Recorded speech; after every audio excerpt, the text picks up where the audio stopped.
Hello, Jerome. Can you hear me? I can hear you loud and clear. How about you? Oh, my goodness. What a test that was for today. Thanks for hanging in there. No problem. You're welcome. Hopefully, some of the other guys will notice and maybe pop back into the class. That's the first time that's happened to me. Yep. I've heard about it, but anyway. Here we go. Let's get into things. I want to talk to you, though, about the difference, first of all, between an addiction and a habit. Now, we were looking at that picture with some common, what we would call addictions. But what is a habit, Jerome? I would say that a habit is something you do most of the time, but it's not compulsory to you. It's something you're doing quite often, um, but you don't feel the need to do it all the time. Okay, that's good. It doesn't have that compulsive aspect to it. Yeah. All right, very good. Um, Let me ask you this though, as a follow-up. With the word addiction, would you say that it is almost always negative? I don't think it could be considered always as negative. I don't think addictions are dangerous or negative in a general sense. It depends on what kind of addiction you're talking about. Okay. So with probably a few exceptions though, most often if we're talking about an addiction, it's often something that's out of control or somewhat negative and has negative consequences on the person. Hmm. But what about a habit? Are habits always negative? No, they are not. Habits are not negative. I don't think so. Well, actually, when we talk about an habit, it doesn't sound negative to me. Okay. Hmm. So this is kind of the difference. Now, occasionally we could use the word habit as a synonym for an addiction. For example, people talk about their habit of smoking cigarettes. They have a cigarette habit. So in that case, it can be almost the same, a synonym. But other times, a habit is very different. For example, take a look at this picture. Now, what would you say about the habit that this woman has? The habit about brushing your teeth. That's right. Is that good or bad? Yeah, it's pretty good. Yeah, it's great to have a very good habit of regularly cleaning your teeth. Or if we look at another example, if this was your habit, would this be something positive or negative? It would be very positive. Absolutely. Don't we wish everybody always did this? Yeah. So habits can often be good, whereas addictions are usually, if not always, somewhat destructive. Let's take an example. Okay, let's assume that this lady has an addiction. What is her addiction, and why would you consider it to be destructive? um, Obviously, addiction is related to shopping. And looks like she's bought a lot of things, and it could be destructive for your bank account, for example. Well, it can have a great influence on your quality of life if you don't have any money left for to cover all the basics. You can get into serious problems. Yeah. Okay, very good, very good. And here's another example, a similar idea. Tell me what you think the addiction is and what is the destructiveness of it. The addiction is gaming related, and well, obviously the girlfriend doesn't seem to be happy with that. And the negative part of it is it causes isolation um, from social life. Okay, so that's good. So you're kind of seeing the difference now between an addiction and a habit. Although you can have bad habits, like some people bite their nails, as an example, would be considered a bad habit. So let's look at this document I prepared for the class today. We've talked about addictions, we've talked about habits, and now we want to look at a couple of idioms related to this subject. So here's the first one, and it is to kick the habit. So maybe this one seems pretty obvious to you, Jerome, but what would you say is the meaning of kick the habit? Maybe to get rid of an habit. Right. And we would most often use that expression if we are trying to get rid of an addiction, even though it uses the word habit. For example, a person might say, yeah, I'm trying to kick my smoking habit. So they're trying to quit smoking. Or I'm having trouble kicking the habit. So that's how we would use that idiom. Do you think you could put it in a sentence? Kick the habit.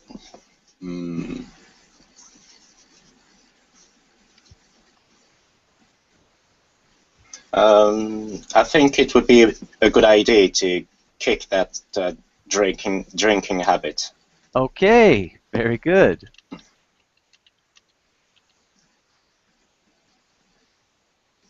Documenting. A good idea to kick habit. Perfect use of that expression. Good job, Jerome. So do you have any questions about that one? Nope. So let's go to our second idiom, and this one is to go cold turkey. Have you got any idea what that one means, or have you heard that one used before? I've never heard about this before. Okay. Well, let me explain it for you. Actually, let me put it in a sentence and see if this would help.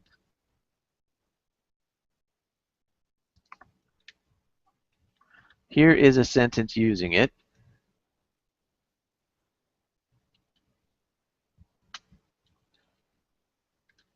Whoops. Tom stopped smoking cold turkey.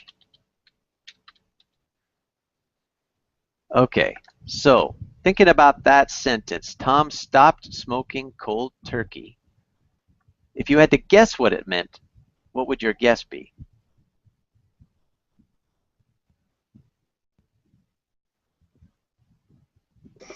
Does it mean something you're doing late? Late. Like you mean you've smoked for a long time? Yeah. Okay, that's a good guess, but that's not quite it. Let's see if I can give you another example. Here's another sentence which might give you more of a clue. She gave up her drink turkey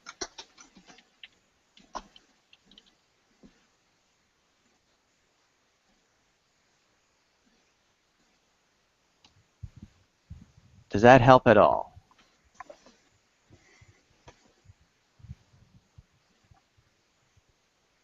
Is it something you're doing abruptly, suddenly?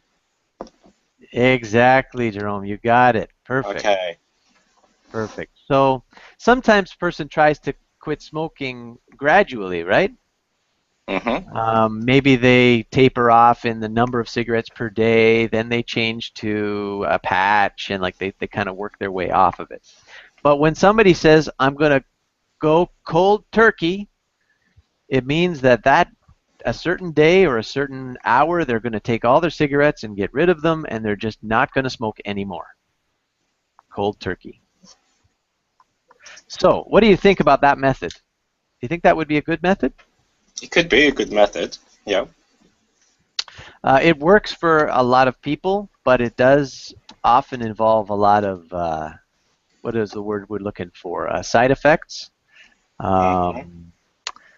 But from things I've read, sometimes they say that it's perhaps the best, quickest way to do it. Okay, so any questions about either of those idioms? No. All right. So let's look at this little box here we've got.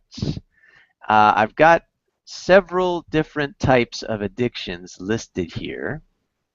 So why don't you pick one of them and then describe to me how bad of an addiction you think it is, and then how you would help someone who had that addiction.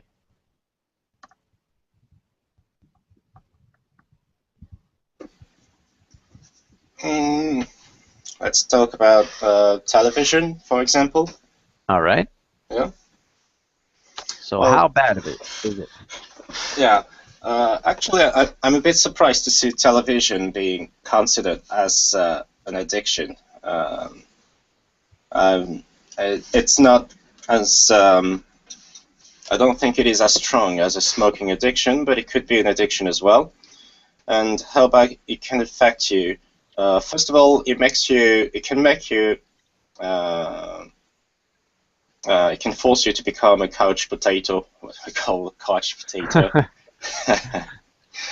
and mm, and if you spend a lot of time in front of television, you get also isolated from the social life, just like the gaming addiction. And it may cause you to sleep very late at night, and you have to wake up very late in the morning, so it can also affect your professional situation. How would I help someone who has a television addiction? I would just simply switch it off and tell him, just go outside and let's go to a pub or something else, I don't know. Okay. So Yeah. you'd invite your friend to a pub. Yeah, for example, yeah. Sounds like a good idea. Good plan. Hey, while we're talking about pubs, um, in France, in Paris, do they have a lot of pubs? Uh, it's it's not like the pub that we can find in the UK, for example. We call that brasserie. So we can have generally coffee, we can have lunch, and also drink a beer. Okay, okay. Yeah, because I always envision, probably just because of movies and things, I always envision wine in France and things like that Mm, instead of like a pub atmosphere. yeah. Okay, very good. We're kind of tracking through these things a little bit quick today because of our technical difficulties. Okay. But let's go down to the section here where we're going to look at a brief article about a recent court decision that I thought was really surprising to do with an addiction. Now, on this, here in red, you can see several vocabulary words.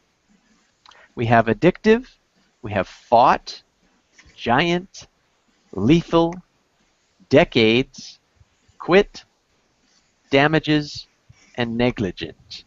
So before we start, do you understand all of these words? Is there any one that we need to define? No, it's okay. I can understand all of them. Yeah. Okay, so what I'd like you to do is work your way through this paragraph. You can slowly read it and then try to select the appropriate vocabulary to go in the missing blank. Okay? Okay. So you go ahead and start anytime you're ready. Okay. So a court in the USA has ordered the tobacco giant R.J. Reynolds Good. to pay a woman $23.6 billion in damages.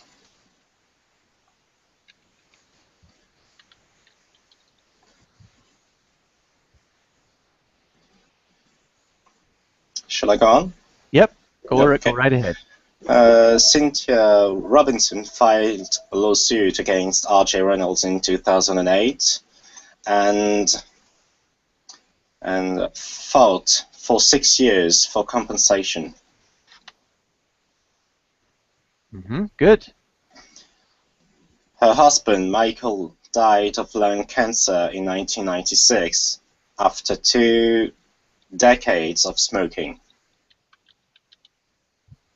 Great. He started smoking when he was 13 and died when he was 36. Mrs. Robinson argued that the company was negligent in not informing her husband that nicotine is addictive and that smoking can lead to lung cancer. She said tobacco companies knew in the 1950s that smoking was potentially lethal and should have been more active in telling people. Johnson's lawyer said he couldn't quit. He was smoking the day he died. Okay, fantastic work with that. Perfect score.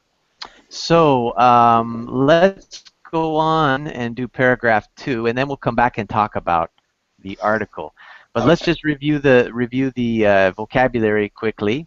So we have jurors, decision, grossly, aggressive, compensation, evidence, blame, and verdict. How are you with those vocabulary words? I'm okay, apart from grossly. I've never heard about this word. Yeah. So with that word, it's having to do, well, there's different meanings depending on the context. Yeah. But in this context, the idea is something that is extreme. Disproportionate? Yes. Yeah. Yeah, if something, or for example, we might say something is a gross injustice. And that means that it's not just a little bit unjust, it's hugely unjust. Grossly unjust.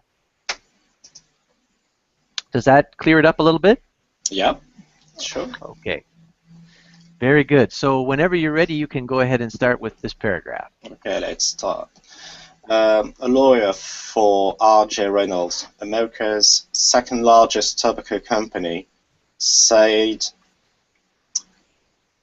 the compensation was disproportionate. He said the damages awarded in this case are grossly excessive. Great.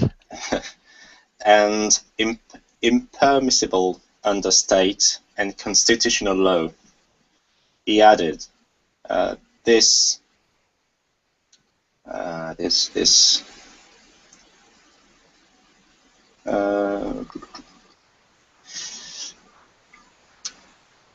it could be decision or verdict. Well, I'm going to say verdict. This verdict goes far beyond the realm of reasonableness and fairness, and is completely inconsistent with the evidence presented. Good. Mrs. Robinson's lawyer, Chris Chestnut, said jurors looked at R.J. Reynolds' aggressive marketing.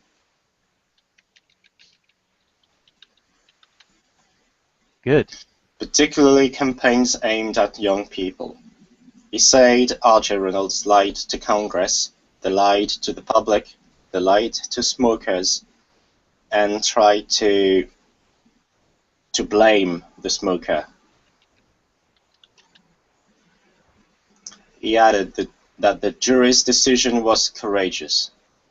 All right, fantastic job, Jerome. Thank you. And you're right. Those words verdict and decision in this case, yeah, really they're interchangeable from the context. It would Mm. read equally either way. Yeah. Okay, now let's see. Let's look at some questions related to the paragraphs. So first of all, how much was the woman awarded? She's been awarded $23.6 billion in damages. Wow. Have you ever heard of such a thing? No. Yeah. It, It's a lot of money. it's incredible, really. Yeah. Yeah. Now, when did she first file her law case?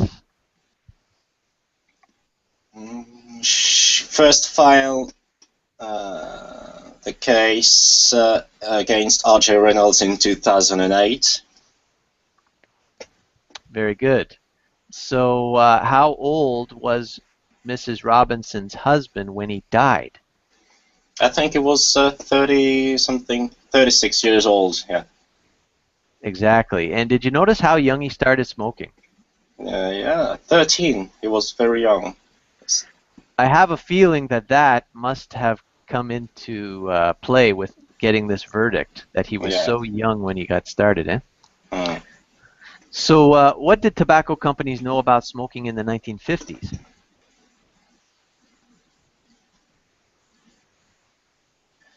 In the 1950s, the tobacco companies knew that smoking was potentially lethal. Yes, very true. Now, have you noticed or ever seen some of the advertising of cigarette companies from those years, back in the 50s? I don't think so. Well, if you ever get a chance or you're on the internet, you can look at images of old cigarette advertising, and it's really surprising some of the things that they say. Mm.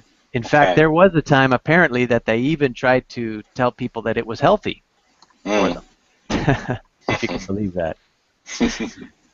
So let's look at question number 6 here. It says, how large is R.J. Reynolds? Mm. Looks like we've skipped the fifth question. Yeah, because you kind of already answered it. Okay, d'accord. How large is R.J. Reynolds? I think it is America's second largest tobacco company. Okay. So now, what did R.J. Reynolds' lawyers say was grossly excessive? Mm. The damages awarded in this case. Okay. So what did they say the damages are inconsistent with?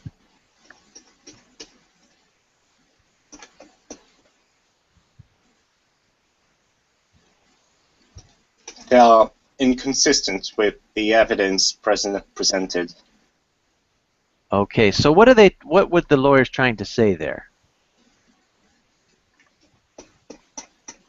Mm.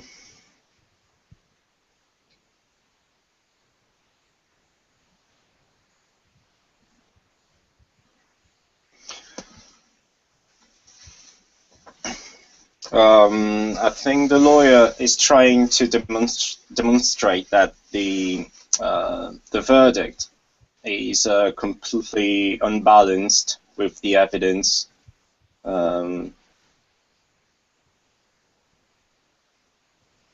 Yep, that's good. Hmm. And by grossly excessive, just to review that, what are they saying?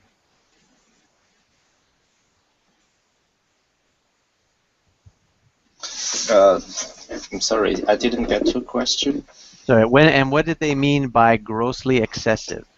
What was grossly excessive?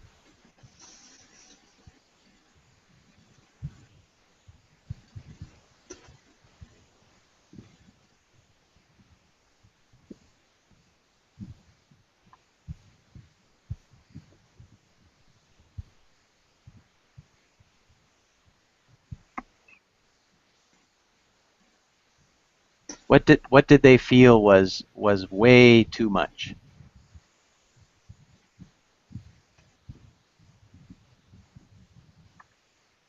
Um, maybe they say that this compensation, this $23.6 billion in damages, are way too much for the loss of a husband. Maybe. Right. Yeah. That's it, exactly. And imagine if this woman in the end got $23 billion, how many more court cases would this company be facing? Yeah, exactly. So Is it just the first in a row, or we don't know? exactly, Yeah. exactly. There'll be a long line. Hmm. So who were the marketing campaigns jurors looked at, aimed at? Mm.